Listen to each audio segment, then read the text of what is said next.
So we are reading Bhagavad Gita chapter number 5 verse number 7. Fourth chapter हमारा हो गया था। तो वर्स दोहराएंगे। योग युक्तो विशुद्धात्मा विजितात्मा जितेंद्रियः। योगयुक्तो यस। योगयुक्त विशुद्धात्मा विजितात्मा जितेन्द्रिय सर्वभूतात्म भूतात्मा कुर्वन्नपि न लिप्यते। सर्वभूतात्म भूतात्मा कुर्वन् अपि न लिप्यते। योग युक्तो विशुद्धात्मा विजितात्मा जितेंद्रियः। योगयुक्तो विशुद्धात्मा विजितात्मा जितेन्द्रिय सर्वभूतात्म भूतात्मा कुर्वन्नपि न लिप्यते। सर्वभूतात्म भूतात्मा कुर्वन् अपि न लिप्यते। योगयुक्तो विशुद्धात्मा विजितात्मा जितेन्द्रियः सर्वभूतात्म भूतात्मा कुर्वन्नपि न लिप्यते। योगयुक्तो विशुद्धात्मा विजितात्मा जितेन्द्रिय सर्वभूतात्म भूतात्मा कुर्वन् अपि न लिप्यते। अनुवाद तात्पर्य शिला प्रभुपाद द्वारा। शिला प्रभुपाद की जय। जो भक्ति भाव से कर्म करता है, जो विशुद्ध आत्मा है और अपने मन तथा इंद्रियों को वश में रखता है, वह सबों को प्रिय होता है और सभी लोग उसे प्रिय होते हैं। ऐसा व्यक्ति कर्म करता हुआ भी कभी नहीं बनता। जो कृष्ण भावनामृत के कारण मुक्ति पथ पर है, वह प्रत्येक जीव को प्रिय होता है और प्रत्येक जीव उसके लिए प्यारा है। यह कृष्ण भावनामृत के कारण होता है। ऐसा व्यक्ति किसी भी जीव को कृष्ण से पृथक नहीं सोच पाता। जिस प्रकार वृक्ष की पत्तियां तथा टहनियां वृक्ष से भिन्न नहीं होती, वह भली भांति जानता है कि वृक्ष की जड़ में डाला गया जल समस्त पत्तियों तथा टहनियों में फैल जाता है, अथवा अमाशय को भोजन देने से शक्ति स्वतः पूरे शरीर में फैल जाती है। चूंकि कृष्ण भावनामृत में कर्म करने वाला सबों का दास होता है, अतः वह हर एक को प्रिय होता है। चूंकि प्रत्येक व्यक्ति उसके कर्म से प्रसन्न रहता है, अतः उसकी चेतना शुद्ध रहती है। अतः उसका मन पूर्णतया नियंत्रण में रहता है। मन के नियंत्रित होने से उसकी इंद्रियां संयमित रहती है। चूंकि उसका मन सदैव कृष्ण में स्थिर रहता है, अतः उसके विचलित होने का प्रश्न ही नहीं उठता। न ही उसे कृष्ण से संबद्ध कथाओं के अतिरिक्त अन्य कार्यों में अपनी इंद्रियों को लगाने का अवसर मिलता है। वह कृष्ण कथा के अतिरिक्त और कुछ सुनना नहीं चाहता। वह कृष्ण को अर्पित किए हुए भोजन के अतिरिक्त अन्य कुछ नहीं खाना चाहता और न ऐसे किसी स्थान में जाने की इच्छा रखता है जहाँ कृष्ण संबंधी कार्य न होता हो। अतः उसकी इंद्रियां वश में रहती हैं। ऐसा व्यक्ति जिसकी इंद्रियां संयमित हो, वह किसी के प्रति अपराध नहीं कर सकता। इस पर कोई यह प्रश्न कर सकता है, तो फिर अर्जुन अन्यों के प्रति युद्ध में आक्रामक क्यों था? क्या वह कृष्ण भावना भावित नहीं था? वस्तुतः अर्जुन ऊपर से ही आक्रामक था, क्योंकि जैसा कि द्वितीय अध्याय में बताया जा चुका है, आत्मा के अवध्य होने के कारण युद्ध भूमि में एकत्र हुए सारे व्यक्ति अपने अपने स्वरूपों में जीवित बने रहेंगे। अतः आध्यात्मिक दृष्टि से कुरुक्षेत्र की युद्ध भूमि में कोई मारा नहीं गया। वहां पर स्थित कृष्ण की आज्ञा से केवल उनके वस्त्र बदल दिए गए। अतः अर्जुन कुरुक्षेत्र की युद्ध भूमि में युद्ध करता हुआ भी वस्तुतः युद्ध नहीं कर रहा था। वह तो पूर्ण कृष्ण भावनामृत में कृष्ण के आदेश का पालन मात्र कर रहा था। ऐसा व्यक्ति कभी कर्म बंधन से नहीं बनता। हरे कृष्णा। तो कोई कुछ पॉइंट शेयर करना चाहेंगे? ये हार्दिक प्रभु। Prabhuji, here it is mentioned that like one who is on the path of liberation is very dear to every living being, and every living being is dear to him. So the best example I can think of is Srila Prabhupada Prabhuji, because even atheistic persons and even Mayavadis, they also somehow or other they appreciated Srila Prabhupada. So Srila Prabhupada is just attracted everyone by his preaching or by his prasadam, by his teachings, by his own conduct and behavior. Like sometimes Srila Prabhupada did not even preach anyone. Like Srila Prabhupada just by his smile transformed devotees. So like this, everyone is attracted by such a living being. And also, if you can, we can see Srila Prabhupada, he cares for each and every living entity, even insects, even animals. So this I could get from Srila Prabhupada's life, Prabhuji. Like Srila Prabhupada saw each and every living entity as part and parcel of Krishna. That's why Srila Prabhupada could forgive and tolerate so much and everything. So, and also, uh, because everyone is satisfied by his work, he's in pure in consciousness. So here I like this in point probably because Srila Prabhupada gives, because he is pure in consciousness, his mind is completely controlled. And because his mind is controlled, his senses are also controlled. and because his mind is always on Krishna, there is no chance of being deviated from Krishna. So we can come to a conclusion that if we actually be pure in our dealings, like it said that purity is in the force, right, Pradeep? So generally we get this doubt like how to be not deviated from Krishna consciousness. So the answer Srila Prabhupada gives is that we have to be pure in our dealings and in our spiritual circles and also spiritual services.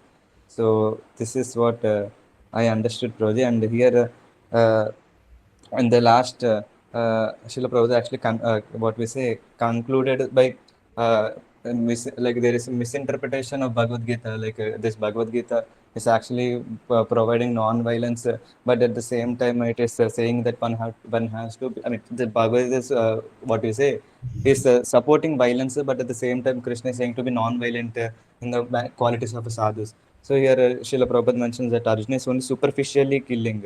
So an example can be given for just like you gave an example when many years back that when if a soldier is killing terrorist under a terrorist attack, then he is given gold medal. But if the same soldier if he kills one neighbor out of his personal account, then he's kept in jail. So that person he cannot say, "Arey, I killed 30 members, you gave me gold medal.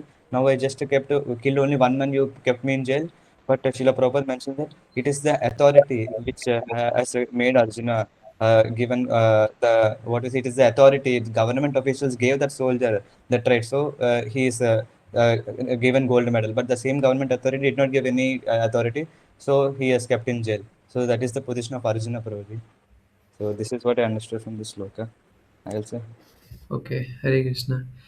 और आपको मैं बोलूँगा ना कि जब आप कुछ explain करें तो प्लीज़ कैमरा ऑन करके किया कीजिए। This is not a good etiquette कि आप कैमरा ऑफ करके और ऐसे बता रहे हैं ना। और बाकी सबसे भी अनुरोध है कि प्लीज़ क्लास के डेकोरम को बनाए रखें और अपने अपने कैमरास ऑन कर लीजिए, ताकि मुझे भी थोड़ा कोऑपरेशन लगे, है ना, आप लोगों को बोलने में। नहीं तो ऐसे लगता है मैं किन्हीं टेडी बियर्स को कुछ बता रहा हूँ, तो समझ में नहीं आता है ना कि आप सामने से कुछ रिएक्ट करेंगे तो मुझे समझ में आएगा कि मैं जो डिलीवर करना चाहता हूँ मैसेज वो आपको समझ में आ भी रहेगी नहीं, है ना, कहीं सर के ऊपर से तो नहीं जा रहा, है ना। सो प्लीज़ अपने कैमरास ऑन कर लीजिए, जो अच्छे डिवोटीज़ है, कृष्णा प्रभु, हरकिशोर प्रभु, अक्षय प्रभु, है ना। तो प्लीज़ अपने कैमरास ऑन कर लीजिए। ओके, तो बाकी सब भी कर लीजिए जिनका नाम नहीं लिया।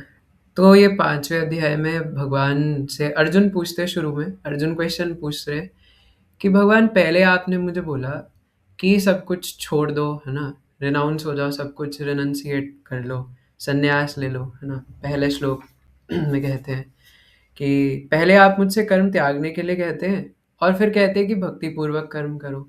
क्या अब आप मुझे बताएंगे कि इन दोनों में से कौन सा ज़्यादा श्रेष्ठ है? आपने मुझे दोनों ही बोल दिए कि कर्म मत करो, सब छोड़ दो, और फिर आप कहते हो कि भक्ति पूर्वक करो।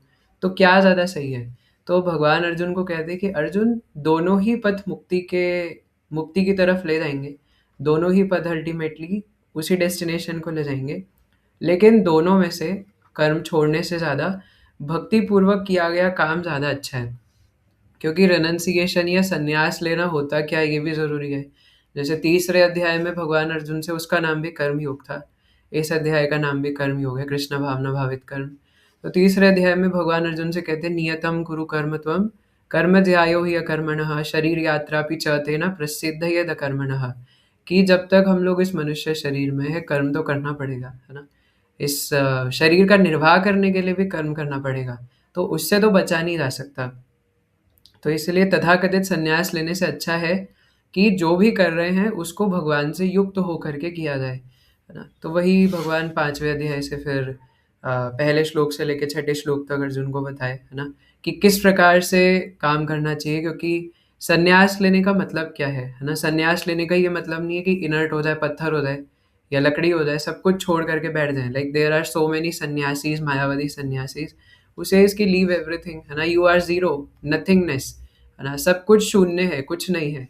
तो सब कुछ शून्य है तो सब कुछ त्याग दो, है ना। लेकिन व्हेन वी से कि डोंट डू दिस, इसका मतलब है डोंट डू नॉनसेंस, है ना। जब हम कहते हैं कि ऐसा मत करो, तो ऐसा ना करने का मतलब है कि ये मत करो तो ये मत करो, तो कुछ तो करो, है ना। बिकॉज यू कैन नॉट से you can not stay zero ना। जैसे कोई माता अपने बच्चे को बोले कि नहीं उधर नहीं जाना, है ना, अभी पार्क नहीं जाना, अभी पार्क में बारिश हुई है ना, सब गीला-गीला है, अभी जाके वहाँ खेलना नहीं है ना? या फिर उसको मत छुओ, वो तुम्हें चोट पहुँचा देगा। अगर बच्चा चक्कू लेने जा रहा है ना, खिलौना समझ के, तो माता बोलेगी नहीं, नहीं, वो नहीं लेना, है ना? और अब सब कुछ मना कर दिया तो बच्चा पूछेगा कि तुम मुझे करना क्या है तो बताओ?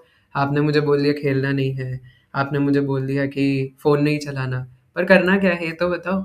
तो मम्मी बोलेगी कि पढ़ लो बैठ कर के, है ना? और पढ़ना नहीं है तो घर में ही कुछ इधर-उधर, है ना, ड्राइंग कर लो या ऐसा कुछ कर लो।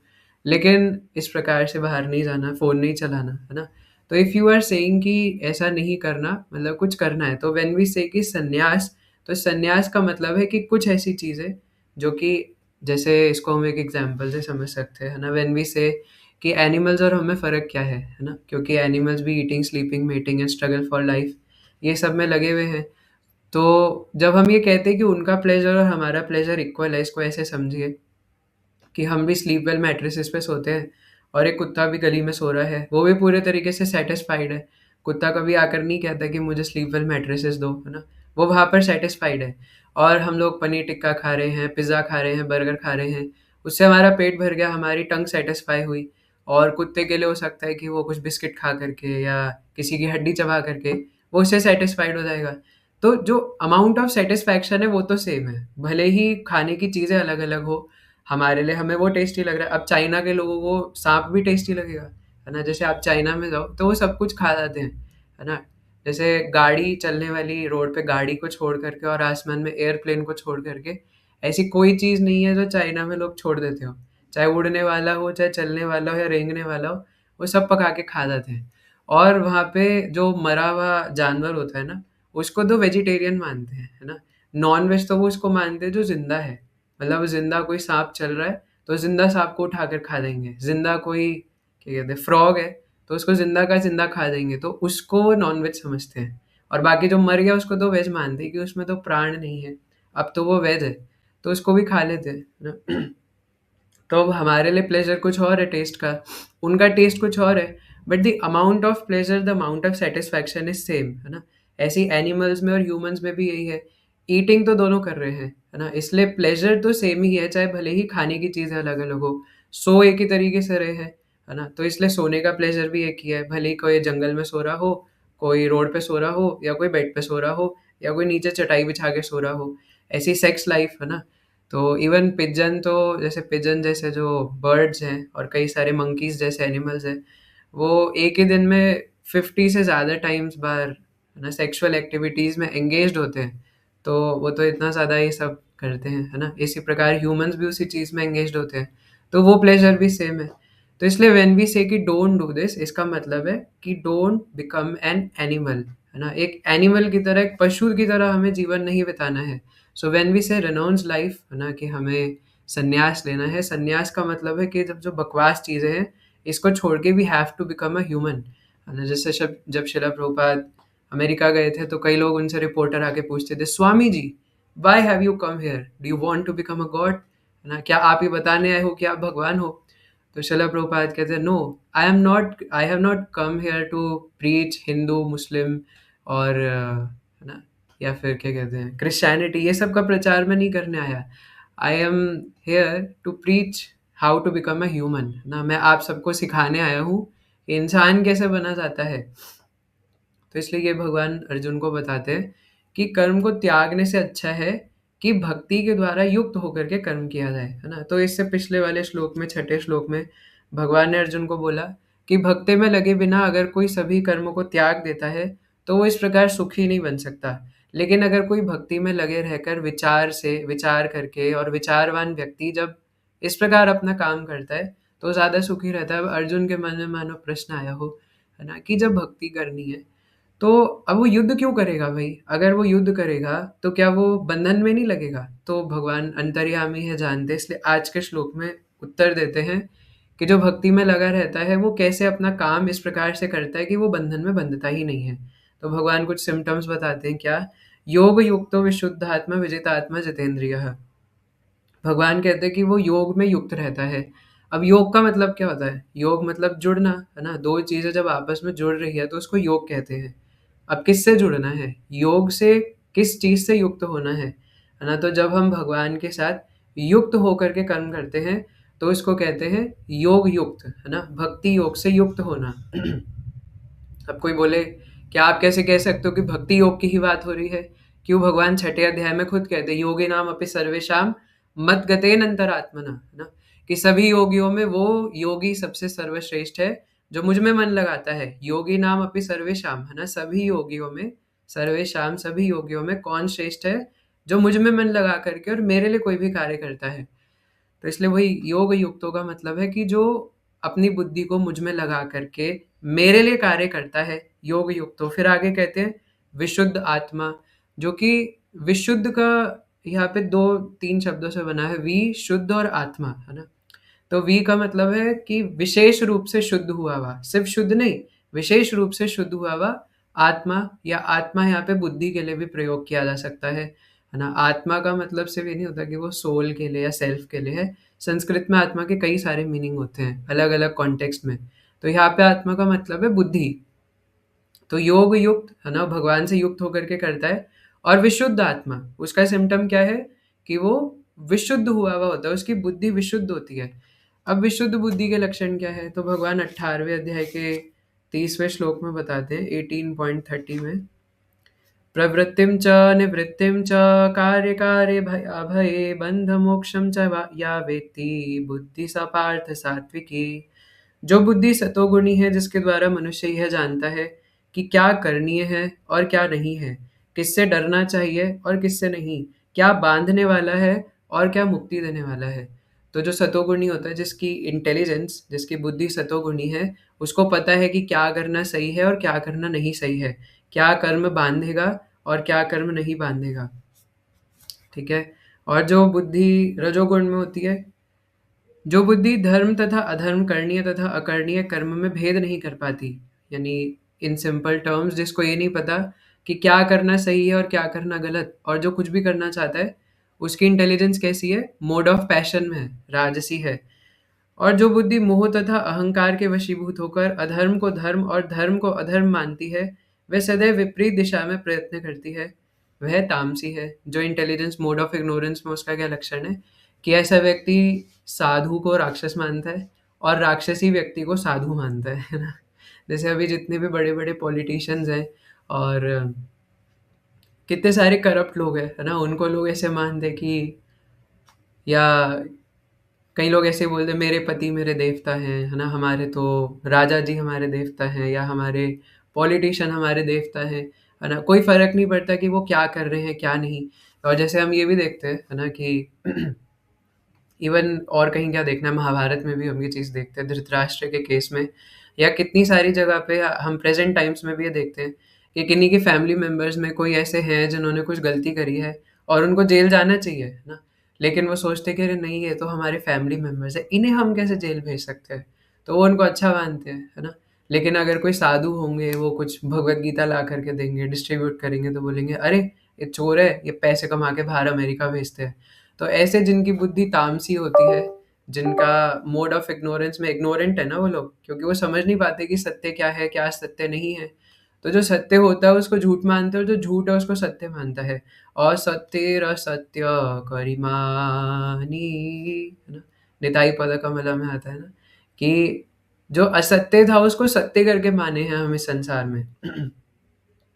मैं कल पढ़ रहा था, है ना, वैसे अभी ये कॉन्टेक्स्ट से थोड़ा अलग है, तो जब कॉन्टेक्स्ट आएगा तब दोबारा कोट करूँगा, है ना? लेकिन बहुत इम्पोर्टेंट है, क्या पता हम कब मर जाएँ, है ना? तो इसलिए अपने रियलाइज़ेशन शेयर करते रहना चाहिए।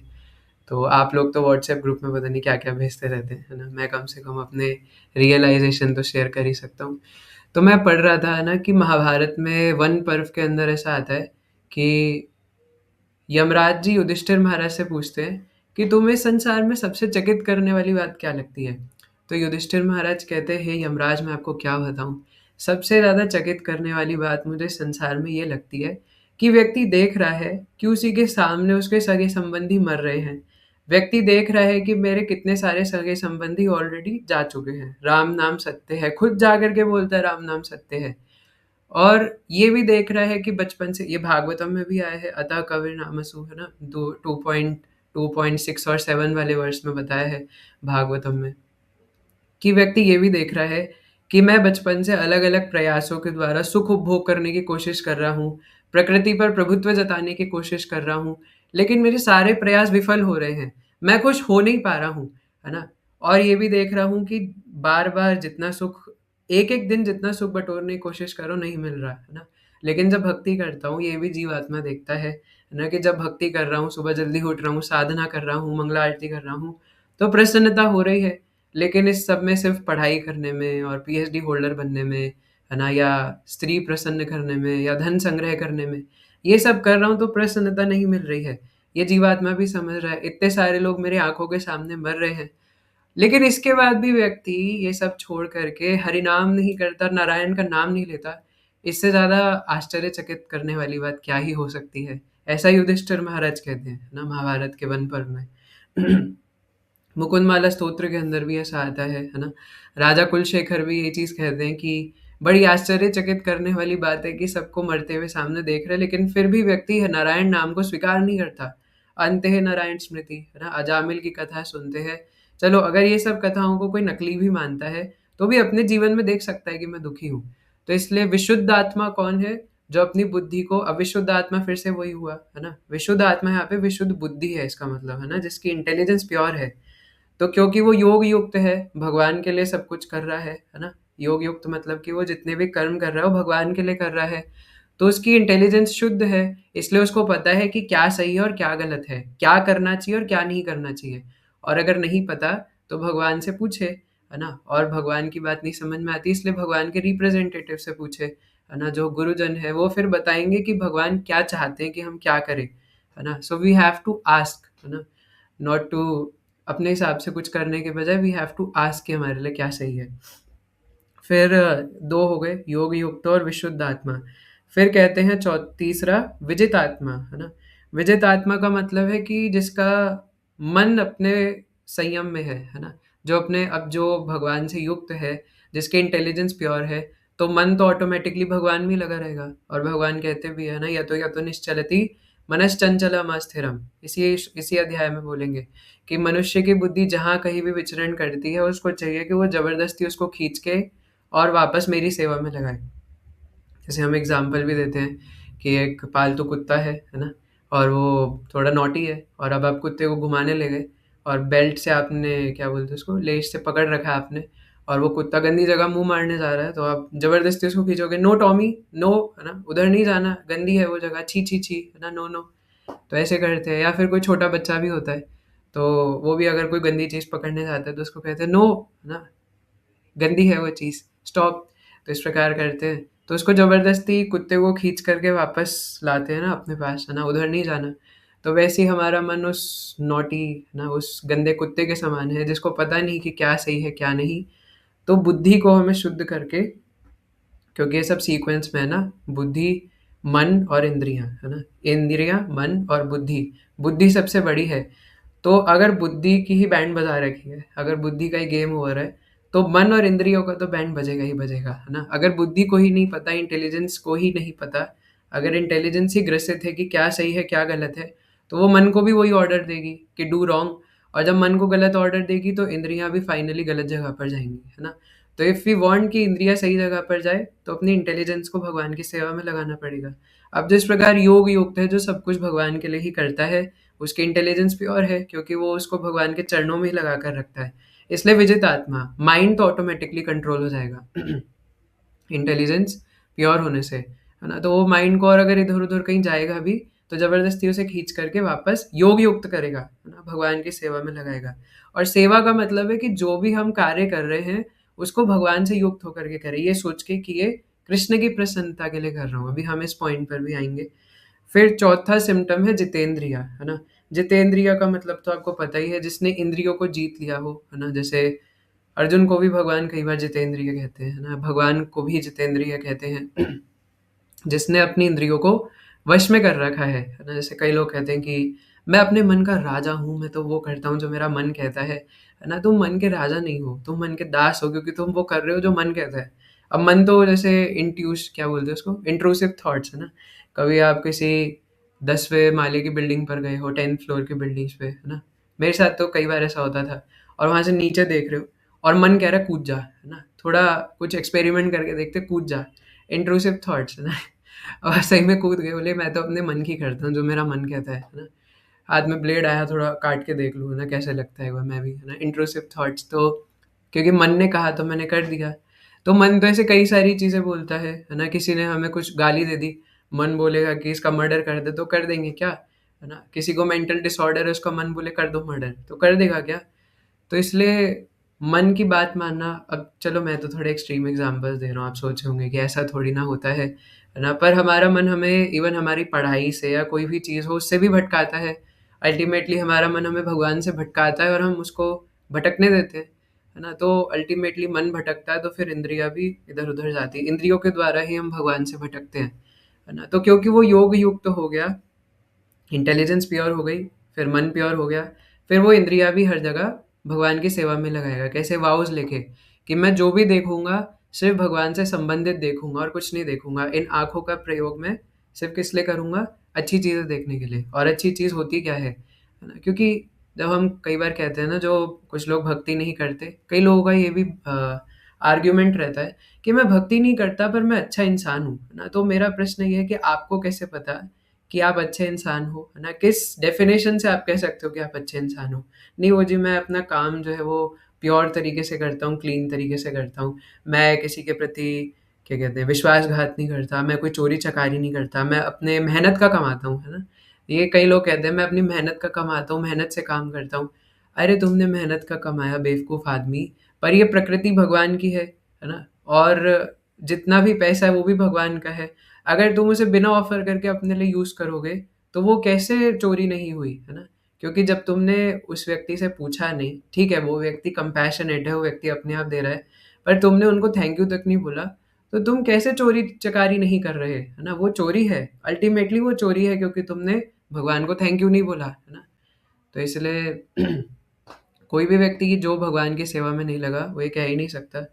जैसे मैं सुन रहा था, है ना, नाम नहीं लूँगा, बट शिला प्रभुपाद से ऐसे स्वामी विवेकानंद है, ऐसे कई सारे बिग पर्सनैलिटीज़ हैं जिन्हें इंडिया में लोग बड़ा मानते हैं। तो ऐसे ही कोई एक नाम लेकर के शिला प्रभुपाद से पूछा कि शिला Prabhupada how what do you feel about that person? है ना? आप उन व्यक्ति के बारे में क्या सोचते हैं? इंडिया के एक बहुत बड़े व्यक्ति हैं, है ना? तो शिला प्रभुपाद कहते हैं कि मैं सत्य बोलूँ कि क्या बोलूँ? है ना? शुड आई से द ट्रुथ?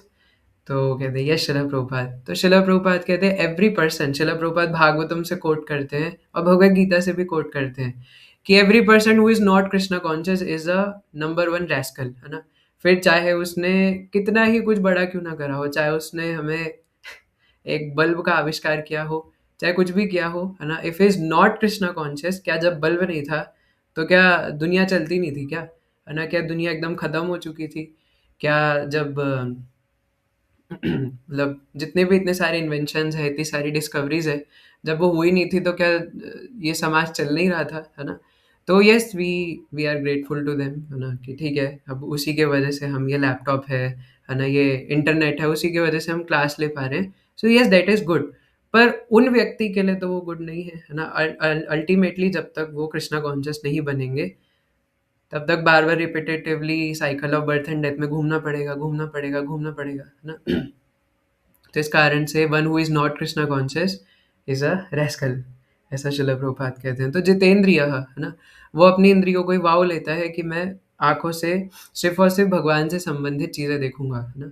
मैं सिर्फ़ भगवान के दर्शन करूँगा, है ना? कोई कुछ देखना है तो जैसे ग्रंथ पढ़ रहे हैं तो ग्रंथ को देखूँगा, है ना? और ऐसी ही स चीज़ें, कोई उल्टी-सीधी चीज़ें जो कि मुझे भगवान से दूर ले जाएगी, ऐसे नहीं देखूँगा। कानों से कोई ऐसी ग्राम्य कथा ना सुनी हुए, ग्राम्य कथा ना बोली हुए, ऐसी कोई बातें नहीं सुनूँगा जिनसे भगवान से उनका संबंध नहीं है ना? अब कई लोग कहते हैं कि हम लोग स्कूल कॉलेज जाते हैं, वहाँ पे तो नहीं करते भगवान से रिलेटेड बातें। देखिए वहाँ पर भी हम लोग प्रैक्टिकैलिटी क्या है, हमें उसे समझना पड़ेगा ना, है ना? वहाँ पर जो चीज़ें हमारे काम की है, सिर्फ़ उतना काम से काम रखें। लेकिन अगर हम लोग ज़्यादा इन्वॉल्व होंगे तब दिक्कत आती है ना? लेकिन अगर हम वहाँ पर भी सिर्फ़ अपने आप को उतना ही लिमिटेड रखें जितना काम से काम है, तो इट्स वर्किंग, है ना? और कानों से सिर्फ़ और सिर्फ़ भगवान की कथा सुने, मुँह से सिर्फ़ भगवान की कथा सुने और मुँह से सिर्फ़ भगवान का प्रसाद पाऊँगा। घूमने जाऊँगा तो सिर्फ़ ऐसे ही मायापुर जाऊँगा, वृंदावन जाऊँगा, है ना? या क्या कहते हैं, जगन्नाथपुरी जाऊँगा, है ना? इधर-उधर सिर्फ़ भगवान से संबंधित जो, है ना? "जे देशे निताई नाहि, से देशे न याबो", है ना? जहाँ निताई नहीं है, जहाँ कृष्ण नहीं है, वहाँ जाके मैं क्या करूँगा, है ना? गोवा जा कर के, मुंबई जा कर के, और क्या नाम है, पहाड़ों पर जा कर के, है ना? बीच पर जा कर के मैं क्या करूँगा, है ना? बीच पर जाना है तो महोदधि जाऊँगा, है ना? पुरी बीच में जाऊँगा, तो श्री चैतन्य महाप्रभु भी स्नान करते थे, तो पुरी का बीच नॉर्मल बीच नहीं है ना? उसको महोदधि कहते हैं, साक्षात श्री चैतन्य महाप्रभु वहाँ स्नान करते थे। तो ऐसी किसी चीज़ से कोई संबंध नहीं रखूँगा जिसका भगवान से कोई संबंध नहीं है। ऐसी कोई चीज़ नहीं खाऊँगा जो भगवान को ऑफ़र नहीं करी गई है ना? जैसे कल मैंने छांदोग्य उपनिषद से एक श्लोक भेजा था, है ना? कि जब हमारा आहार शुद्ध होता है, तो बुद्धि अपने आप शुद्ध हो जाएगी। तो अगर भगवान को ऑफर्ड खाएँगे, तो बुद्धि ऑटोमैटिकली शुद्ध होगी कि नहीं होगी, है ना? तो इस प्रकार अगर हम वॉलंटरली अपनी सेंसेस को सिर्फ़ और सिर्फ़ भगवान की सेवा में लगाएँगे, अगर हम ज़्यादा सो रहे हैं या कम सो रहे हैं, तो भी हम अपनी सेवा में लगा रहे हैं, है ना? लेकिन अगर हम लोग उसको एक प्रॉपर युक्त, है ना? युक्त का मतलब है युक्त आहार-विहारस्य युक्त चेष्टस्य कर्मसु, उसको युक्त कर के अगर हम लोग एक रेगुलेटिव मैनर में उसको लगाएँगे, है ना? कि सुबह जल्दी उठ रहे हैं और सुबह जल्दी उठ कर के नाम जप कर रहे हैं। अब हमारा सुबह जपा सेशन भी होता है।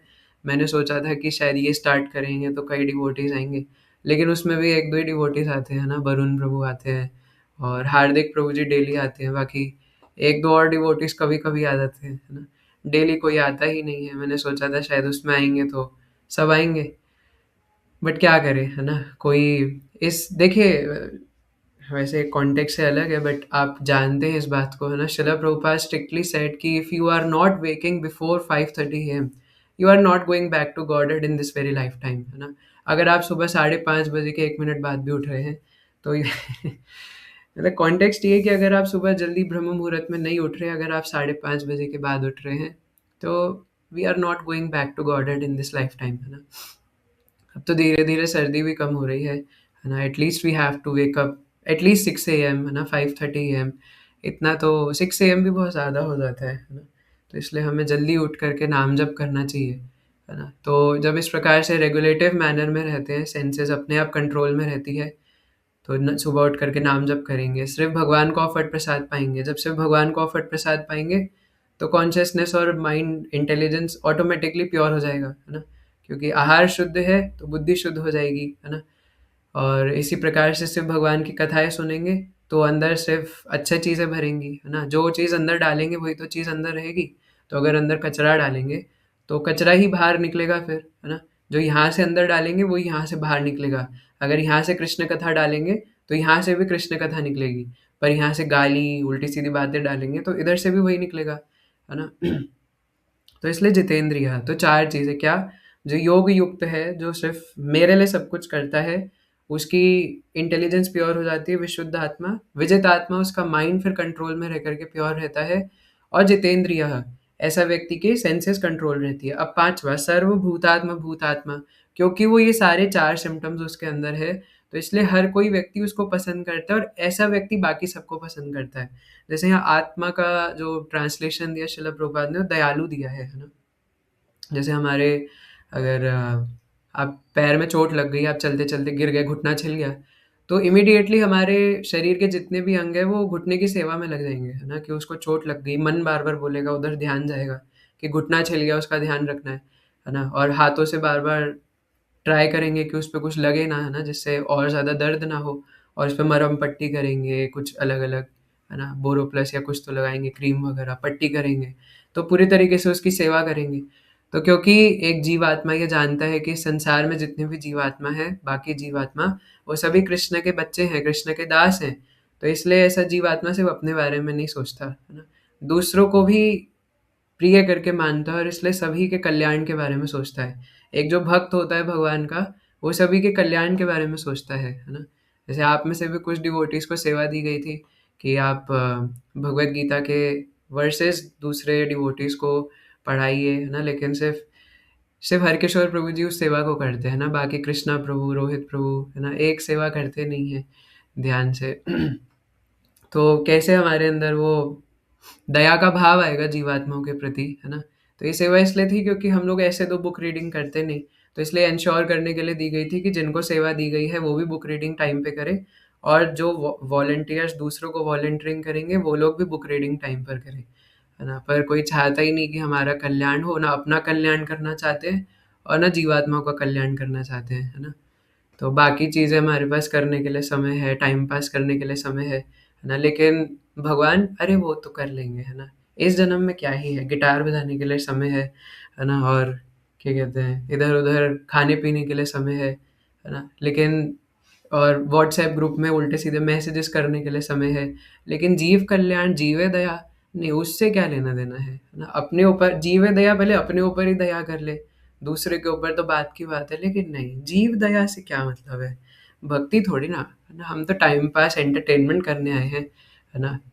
फिर उसके बाद कहते हैं कि हम भक्ति में आगे क्यों नहीं बढ़ रहे, है ना? सेवा क्यों नहीं मिल रही, है ना? क्योंकि अगर हम लोग सेवा को सेवा के तरीके से करेंगे नहीं तो नित्यानंद प्रभु वापस ले लेंगे, है ना?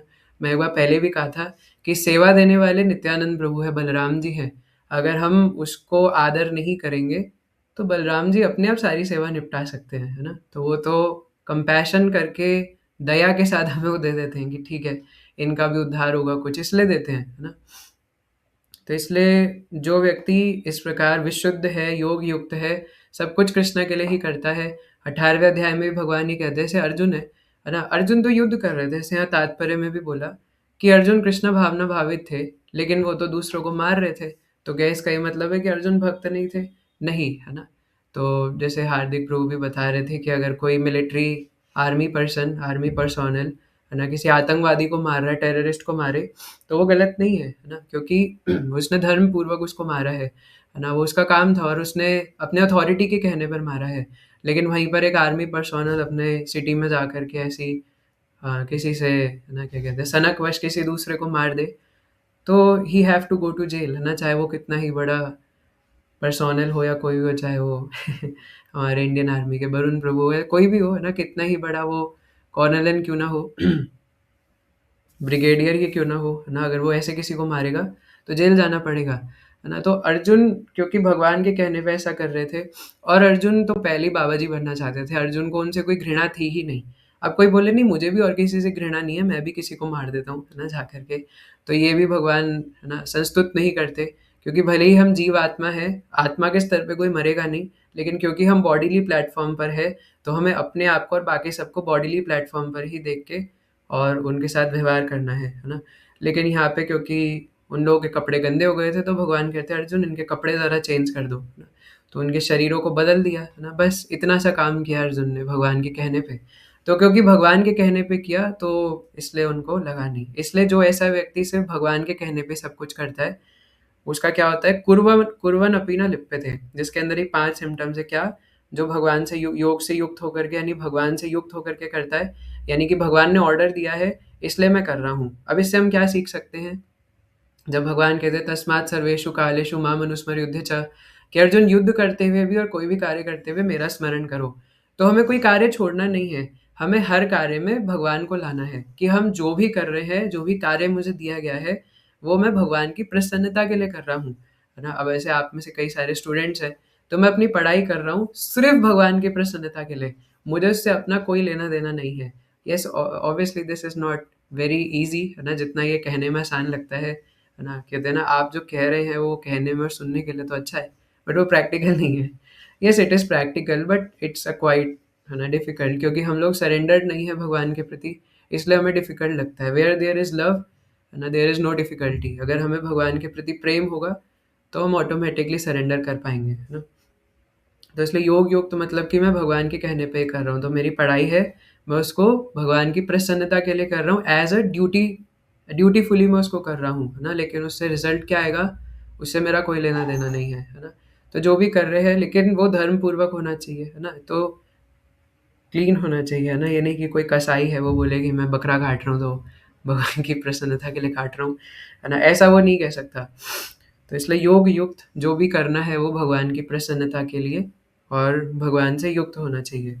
तो इसलिए विशुद्ध आत्मा, विजितात्मा, जितेंद्रिय, और ऐसा व्यक्ति सबों को प्रिय होता है। जैसे हार्दिक प्रभु बता रहे थे कि शिला प्रभुपाद, शिला प्रभुपाद सबको प्रिय हैं और शिला प्रभुपाद सबको पसंद करते हैं, ताकि वो जितने भी जीवात्मा उनका उनको जीव दया उनको कृष्ण दे करके उनका कल्याण करना चाहते हैं, है ना? तो वो सबको प्रिय होता है। अब एक लास्ट में स्टोरी कह करके है ना समाप्त करेंगे कि हम ये देख सकते हैं कि आपने सुना भी होगा कि एक बार महाभारत के समय भगवान ने युधिष्ठिर महाराज को बोला। अब युधिष्ठिर महाराज तो साक्षात है ना? वो कभी झूठ नहीं बोलते, धर्मराज है ना? तो वो कहते हैं कि मैं अपने धर्म से कभी पीछे नहीं हट सकता। तो भगवान ने युधिष्ठिर महाराज को बोला कि युधिष्ठिर जाके तुम ना द्रोणाचार्य जी को कह दो कि अश्वत्थामा मर गया, है ना? क्योंकि जब तक ये नहीं होगा तो द्रोणाचार्य जी पीछे नहीं हटेंगे। तो हम चाहते हैं कि द्रोणाचार्य जी थोड़ा पीछे हट जाएँ, तो उनको बोलो कि आपका जो पुत्र है अश्वत्थामा वो मर गया। युधिष्ठिर महाराज कहते हैं, नहीं-नहीं, मैं ऐसा कैसे कर सकता हूँ? मैं झूठ नहीं बोल सकता। अब साक्षात भगवान कह रहे कि जाके बोलो। युधिष्ठिर महाराज कह रहे, नहीं-नहीं, मैं झूठ नहीं बोल सकता। नहीं-नहीं, नो-नो, ना ना, राम, राम, राम, है ना? झूठ तो मैं नहीं बोलूँगा। तो भगवान बोले, "ओह! ये ऐसे नहीं मानेगा", है ना? तो एक हाथी था, उसका नाम भी अश्वत्थामा था। तो भगवान ने भीम को इशारा किया और भीम ने एक गदा मार के और उस हाथी को हरि बोल कर दिया, है ना? अब कोई सोचे भगवान ने हाथी मरवा दिया। अरे भई, जब भगवान किसी को मरवाते हो साक्षात बैक टू गॉडहेड जाता है ना? भगवान अगर किसी को मार दे या मरवा दे, तो उससे ज़्यादा किसी की गति और क्या हो सकती है? तो मरवा दिया, है ना? उसको, हाथी को। तो भगवान ने बोला, अब तुम जाकर के कह दो कि अश्वत्थामा मर गया। अब युधिष्ठिर महाराज कहते हैं कि पर वो तो हाथी है। तो भगवान कह रहे, मैंने कब बोला कि हाथी नहीं है? तुम्हें यही बोलना है कि अश्वत्थामा मर गया, जो हाथी है। बोल दो जाके। तो युधिष्ठिर महाराज गए और द्रोणाचार्य जी को बोला कि, और द्रोणाचार्य जी को भी पता है कि युधिष्ठिर महाराज कभी झूठ नहीं बोलेंगे, तो जो बोलेंगे सत्य बोलेंगे। तो युधिष्ठिर महाराज ने बोला कि गुरुजी, वो अश्वत्थामा मर गया जो हाथी है। संस्कृत में बोला, है ना? कि मुझे पता नहीं संस्कृत में क्या बोलेंगे इसको, कि अश्वत्थामा मर गया जो हाथी है, जो हाथी है बाद में बोला। तो द्रोणाचार्य जी ने जैसी ये लाइन सुनी कि अश्वत्थामा मर गया, तो वो अश्वत्थामा से इतना प्यार करते थे, इतने अटैच थे कि उन्होंने ये सुना ही नहीं कि जो हाथी है। उन्होंने बस इतना सुना कि अश्वत्थामा मर गया। अब ये तो यहाँ पे हो गया, लेकिन क्योंकि युधिष्ठिर महाराज ने फर्स्ट प्लेस में भगवान की बात नहीं मानी। भगवान ने युधिष्ठिर महाराज से कहा था कि जाके बोलो, तो क्योंकि उन्होंने माना नहीं, इसके वजह से उन्हें नर्क के दर्शन करने पड़े थे, है ना? नर्क के अंदर नहीं जाना पड़ा, बट नर्क के दर्शन करने पड़े, क्योंकि उन्होंने भगवान की बात नहीं मानी, है ना? तो इसलिए भगवान जब कुछ कहते हैं तो कोई किंतु परंतु नहीं चलता, है ना? जैसे कई लोग ये भी कहते हैं कि कर्ण की क्या गलती थी, है ना? कर्ण तो अपनी दोस्ती निभा रहा था। अरे कौन से शास्त्र में ऐसा लिखा भैया कि दोस्ती का नियम भगवान से बड़ा हो गया, है ना? जब दुशासन को बोला था, है ना, कि जाके द्रौपदी मैया को, रजस्वला के समय, है ना, द्रौपदी मैया उस समय रजस्वला थे, यानी मेंस्ट्रुएशन हो रहा था उन्हें, है ना? तो उस समय दुशासन उनके केश से उन्हें घसीट करके लाए थे। किसने कहा था? कर्ण ने कहा था, है ना, ये बात कि जाके उनको घसीटते हुए लेकर के आओ। तो पहली बात तो ये है, और भी कई सारे फैक्टर्स हैं इसमें, है ना, जो हम देख सकते हैं। तो क्योंकि जो भी भगवान के खिलाफ जाता है, जो भी, है ना, इस प्रकार भगवान के खिलाफ जाएगा या भगवान के भक्तों के खिलाफ जाएगा, उनकी अल्टीमेटली यही गति होगी, है ना? तो इसलिए भगवान अपने भक्तों के लिए रक्षा करने के लिए, अपने भक्तों से प्रेम करने के लिए अपने ही नियमों का उल्लंघन कर देते हैं। इसलिए भगवान अर्जुन से कहते हैं, है ना? क्योंकि कि अर्जुन जाकर के घोषणा कर दो, कौन्तेय प्रतिजानीहि, है ना? अब कौन्तेय भी भगवान जानबूझ करके बोलते हैं उस श्लोक में, क्योंकि तुम कुंती पुत्र हो, है ना? और कुंती मेरी बुआ है। तो इसलिए भगवान वहाँ से संबंध जोड़ रहे हैं, है ना? कि कौन्तेय, भगवान वहाँ और कुछ भी कह सकते थे, लेकिन भगवान कौन्तेय कहते हैं, क्योंकि तुम मेरे मित्र हो, तुम मेरे भाई हो ना। तो जा करके क्या कहते हैं, घोषणा कर दो, ना मे भक्ता प्रणश्यति, मेरे भक्त का कभी विनाश नहीं होता, है ना? भगवान क्योंकि अपने प्रॉमिस भी तोड़ देते हैं, तो भगवान उससे बुलवाते हैं कि मेरा भक्त बोलेगा तो मैं अपने प्रॉमिस कभी तोड़ नहीं सकता, है ना? क्योंकि मैं अपने भक्तों से बहुत प्रेम करता हूँ, तो मेरे भक्तों का कभी विनाश नहीं होता। ठीक है। और दूसरी बात ये कि जैसे शिला प्रभुपाद बता रहे हैं कि जो इस प्रकार से भक्ति भाव से कर्म करता है, कोई भी कार्य करता है भक्ति से युक्त होकर के, वो कभी बंधन में नहीं फंसेगा। कुर्वन् अपि न लिप्यते। कुर्वन् अपि का मतलब है कि वो कर्म करता हुआ भी बंधता नहीं है। उसकी बुद्धि लिप्यते ना, जैसे बोलते हैं ना लेपना, गोबर लेपना। तो कभी गोबर लेपते या आटा गूंदा है आपने कभी, तो अगर आप ज़्यादा पानी डाल दो ना तो आटा पूरा हाथ में चिपक जाता है, पूरा लिप जाता है हाथ में, है ना? तो वैसे ही हमारी बुद्धि पूरी चिपक जाती है उस कर्म के साथ। तब हम लोग उससे आसक्त हो जाते हैं, तब हम लोग, हमारे अंदर एंग्ज़ायटी होती है, तब हमारे अंदर स्ट्रेस होता है, क्योंकि हमारी बुद्धि उससे चिपक चुकी है, लिप्त हो चुकी है, मैग्नेट की तरह ऑटोमेटिकली चिपक चुकी है। तो जिस व्यक्ति में अहंकार नहीं होता, जो ये सोचता है कि मैं इसको कृष्ण की प्रसन्नता के लिए कर रहा हूँ, what ever the result will be, लेकिन मुझे बस ही भगवान की प्रसन्नता के लिए करना है। कितना पैसा आएगा, क्या आएगा, क्या होगा, क्या नहीं होगा, उससे मुझे कोई फ़र्क नहीं पड़ता। I have to do this for Krishna's pleasure, है ना? बस। तो जो ये 2 चीज़ें मान करके करता है कि मैं भगवान के कहने पे कर रहा हूँ, तो इसलिए जो होगा वो देखेंगे, है ना? मेरा क्या लेना-देना इससे? तो इसलिए उसकी बुद्धि चिपकती नहीं है, आसक्त नहीं होती, क्योंकि वो योग युक्त होकर के, भगवान से युक्त होकर के कार्य करता है। तो इसलिए ऐसा व्यक्ति, जैसे हम इस संसार में कई लोगों को इम्प्रेस करने के पीछे पड़े रहते हैं, बट जैसे वी नो दिस एग्ज़ाम्पल, जो श्रील प्रभुपाद आज के तात्पर्य में भी बताते हैं, कि अगर पेड़ की जड़ में पानी डालेंगे तो टहनियों में अपने आप पहुँच जाएगा। पेट को खाना देंगे तो ऑटोमैटिकली ऑल बॉडी पार्ट्स में पहुँच जाएगा। तो वैसे ही, जैसे महाभारत में हम ये भी स्टोरी देखते हैं, है ना, कि जब एक बार वनवास के समय, है ना, जब पांडव वनवास में थे, तो एक दिन क्या नाम है, दुर्वासा मुनि, है ना, उनके आश्रम में पधारे थे। और दुर्वासा मुनि सबको पता है दुर्वासा मुनि कितने गुस्से वाले हैं, गुस्सा तो उनकी नाक पे बैठा रहता है। और अब पांडवों को लगा कि कुछ खाने के लिए चाहिए होगा, है ना, भाई ब्राह्मण देव घर में आए और इतने सारे शिष्यों को लेके आए हैं दुर्वासा मुनि। तो जाके अंदर द्रौपदी से पूछते कि कुछ है क्या खाने को? और द्रौपदी मैया वो खोल के देखते कि कुछ भी नहीं है ना, अब क्या होगा? तो वो बोलते कि दुर्वासा मुनि आप स्नान करके आइए, हम कुछ देखते हैं। तो अंदर लेकिन कुछ था ही नहीं, है ना, तो भगवान कुछ व्यवस्था करते हैं। और मतलब संक्षिप्त में बता रहा हूँ मैं। तो भगवान व्यवस्था करते हैं और वो लोग स्नान करने गए थे, क्या नाम है, दुर्वासा मुनि और जितने भी शिष्य थे वो स्नान कर रहे हैं। और भगवान ने वो एक दाना चावल का खाया और उसी से दुर्वासा मुनि और जितने भी लोग थे सबका पेट भर गया, भगवान के एक दाना चावल खाने से, है ना। और अचानक स्नान करते करते, बल्कि ऐसा होता है कि स्नान करने के बाद भूख और बढ़ जाती है। अब जैसे दुर्वासा मुनि गमछा गीला पहन के निकले, बोले कि ये अचानक से पेट क्यों भरा भरा लग रहा है, डकार मार रहे हैं सब लोग, "ओ", है ना। तो दुर्वासा मुनि देख रहे सब लोग डकार मार रहे हैं, क्या हो गया? तो बोलते किसी को भूख लगी है? बोले नहीं, हमारा तो हो गया, लव फीस्ट हो गया आज, है ना, पता नहीं क्यों पेट भर गया, सेटिस्फाइड एकदम। तो बोले अब क्या करें, अब तो जा नहीं सकते वहाँ पे, तो बहुत कुछ छप्पन भोग बना दिया होगा, उन्हें बुरा लग जाएगा, है ना, अगर हम लोग चले गए कुछ खाया नहीं तो। तो वहीं से फुर्र हो गए, आए ही नहीं, है ना, गीले गमछे में वहीं से नहा करके सीधा निकल लिए दुर्वासा मुनि एंड पार्टी, है ना। तो सिर्फ भगवान के एक दाना वो चावल खा लेने से, भगवान को संतुष्ट करने से, ये सब भी अपने आप संतुष्ट हो गए।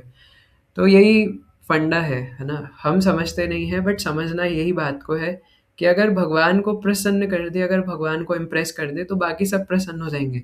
आपके पैसा कमा लेने से, आपके विवाह करने से कोई प्रसन्न हो भी जाएगा तो कुछ मिनटों के लिए, कुछ दिनों के लिए होगा, है ना। परमानेंटली आप किसी को प्रसन्न नहीं कर सकते। इफ़ ही अगर हम सच में किन्हीं को प्रसन्न करना भी चाहते हैं तो कृष्ण को प्रसन्न करें, बाकी सब अपने आप हो जाएंगे। तो ये 5 सिम्पटम्स क्या थे, है ना, फिर से जस्ट अ स्मॉल रिकैप। योग युक्त हो, वो मुझसे युक्त होकर के सारे कार्य करता है, ये जान करके कि वो मेरी प्रसन्नता के लिए कर रहा है। इसलिए विशुद्ध आत्मा, उसकी बुद्धि विशुद्ध रहती है, उसकी इंटेलिजेंस प्योर रहती है, उसको पता है क्या करना है और क्या नहीं। और ऐसा वो कैसे करता है कि जो भी अच्छी चीज़ है करने वाली, जो भी मेरी ड्यूटी है उसको ड्यूटीफुली ही करूँगा, योग युक्त होकर के भगवान की प्रसन्नता के लिए। और विजित आत्मा, इसलिए उसका माइंड भी प्योर रहता है, क्योंकि योग युक्त है तो माइंड भी कृष्ण के चरणों में लगा रहता है ना। और फिर चौथा है जितेंद्रिय, है ना, 3 हो गए। चौथा है जितेंद्रिय, कि वो अपनी सेंसेस को भी सिर्फ भगवान की सेवा में लगा के रखता है। और जिसके अंदर ये 4 सिम्पटम्स है, तो 5वां भी ऑटोमेटिकली होता है कि वो सबका प्रिय होता है और सबको वो प्रिय मानता है ना। जैसे आप ये देखेंगे भी, है ना, जी, मैं तो कई भक्तों को ऐसे कहता हूँ, है ना, कई बार हम लोग कहते हैं हमारे नॉन डिवोटी पेरेंट्स हैं, है ना, हमारे घर वाले हमें भक्ति नहीं करने देते। मैं आपको कहता हूँ बस थोड़े टाइम के लिए सब्र रखिए, उन्हें अपने आप पता चल जाएगा कि आप जो कर रहे हैं वो सही है ना। जोश में होश मत खोइए, बस अपना आचरण अच्छा रखिए और भक्ति करते रहिए।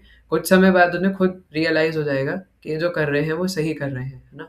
क्योंकि भक्ति जैसे-जैसे आगे बढ़ेगी, भक्ति जैसे-जैसे क्या कहते हैं विकसित होती है, तो भक्ति सभी को अट्रैक्ट करती है ना।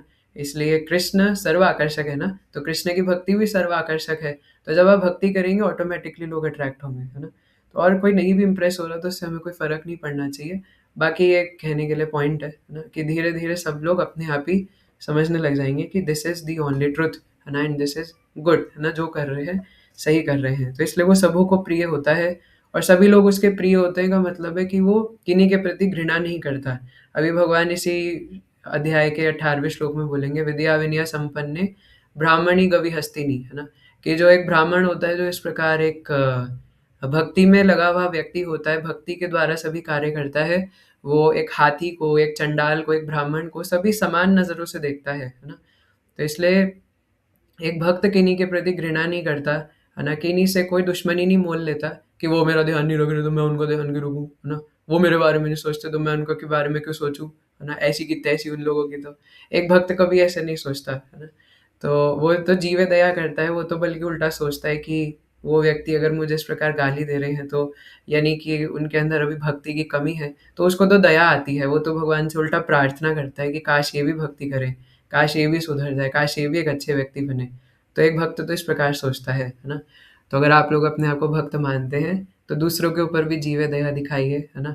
उनको भी भक्ति में लाने का प्रयास कीजिए, और अगर कोई भक्ति में नहीं आ रहे हैं, तो उनके लिए प्रार्थना कीजिए, है ना, भगवान से कि इनका भी हृदय परिवर्तन हो और ये भी एक अच्छे व्यक्ति बन कर के भक्ति करें, है ना? ठीक है? तो इसलिए अगर हम ऐसा करेंगे, भगवान के लिए कोई भी कार्य करेंगे, ये बिना किसी अहंकार के कि जो कर रहा हूँ this is for Krishna's pleasure, तो हमारी बुद्धि उस चीज़ में चिपकेगी नहीं, है ना? कार्य करते हुए भी वो व्यक्ति मुक्त रहेगा, है ना? पढ़ाई कर रहा है, जॉब कर रहा है, कहीं वो पूछते हैं कि कैसे भक्ति में हम लोग इस चीज़ को बैलेंस करें? हालाँकि मेरा इसमें कोई प्रैक्टिकल एक्सपीरियंस तो ज़्यादा नहीं है ना? लेकिन वो उस सब में आप अपने एक्सपीरियंसेस बता सकते हैं जो करते हैं।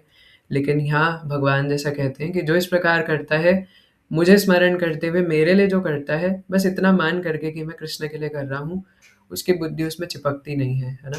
तो इसलिए जब रिनंसिएशन की बात हम करते हैं, भगवान कहते हैं त्यागने की, तो उल्टी चीज़ें त्यागनी है जो हमें जानवर बना रही है ना? हरे कृष्ण महामंत्र जपना नहीं त्यागना, सुबह जल्दी उठना नहीं त्यागना, है ना? और इवन हमें ऐसे मटेरियल एक्टिविटीज़ भी ज़्यादा नहीं करने चाहिए जिस वजह से हमारी भक्ति हिंडर हो। श्रील गोपाल कृष्ण गोस्वामी गुरु महाराज कहते थे, है ना? कि हमें कोई ऐसे मतलब हमें ऑब्वियसली हमें मनी अर्निंग करना है ना? हमें पढ़ाई भी करनी है, बट इतना ज़्यादा हमें कुछ नहीं करना चाहिए जिस वजह से हमारी भक्ति ही हिंडर हो जाए, भक्ति के ही तेल लेने हो जाए। ऐसे कई लोग अंटार्कटिका में जाके बड़ी-बड़ी फैक्ट्रीज़ खोल के वहाँ पे काम करते हैं। क्या ज़रूरत है ये सब करने की? -50 डिग्री में वहाँ पे नहाने जा रहे हैं, बर्फ़ को पिघला रहे हैं। उल्टे काम, है ना? तो ऐसे कई सारे चीज़ें होती है ना? सिर्फ़ ये उल्टा काम नहीं है, और भी कई सारी चीज़ें हैं, है ना? सादा जीवन उच्च विचार बिता करके ये जीवन निर्वाह किया जा सकता है ना? तो क्यों ज़बरदस्ती इसको कॉम्प्लिकेट किया जाए?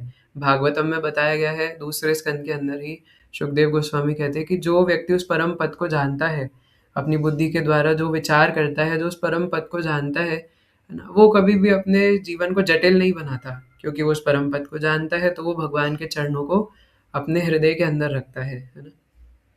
तो इसलिए अपने जीवन को जटिल ना बना करके मिनिमम हमें उसको रखना चाहिए, है ना? इसलिए जीवन की न्यूनतम आवश्यकताओं में रहने का प्रयास करना चाहिए, सिंपल लिविंग, और जो भी कर रहे हैं, उसको भगवान के लिए करें, भगवान को ऑफ़र करके करें, है ना? इसके कई सारे तरीके हैं, जो कर रहे हैं उससे जो आएगा, उसको भगवान को ऑफ़र करें, और जो हमारे लिए बचेगा, है ना? उससे अपना जो पालन-पोषण है वो करें, है ना? और दूसरा है कि जो कर रहे हैं उसको भगवान की साथ ही चेतना से करें, है ना? ठीक है? तो आज के लिए हम इतना ही डिस्कस करेंगे। किन्हीं के कोई प्रश्न है या उत्तर है तो बता सकते हैं। हरे कृष्णा। नहीं है कि नहीं है कोई क्वेश्चन? क्वेश्चन ना होने के दो मतलब है कि या तो सब समझ में आ गया या कुछ समझ में नहीं आया, सब सर के ऊपर से गया। सो आई होप कि ऐसा ना हुआ हो कि कुछ समझ में ना आया हो। तो 3 बार हरे कृष्ण महामंत्र करेंगे आप सबकी प्रसन्नता के लिए। हरे कृष्ण कृष्ण कृष्ण हरे हरे, हरे राम राम राम हरे हरे, हरे कृष्ण कृष्ण कृष्ण हरे हरे, हरे राम राम राम हरे हरे, हरे कृष्ण कृष्ण कृष्ण हरे हरे, हरे राम राम राम हरे हरे। श्रीमद् भगवद गीता यथारूप की जय। जगत गुरु शिल प्रभुपाद की जय। जय। अनंत की जय। निताई गौर प्रेमानंदे। हरि हरि बोल। हरि हरि हरे बोल। हरे हरे बोल। कृष्णा।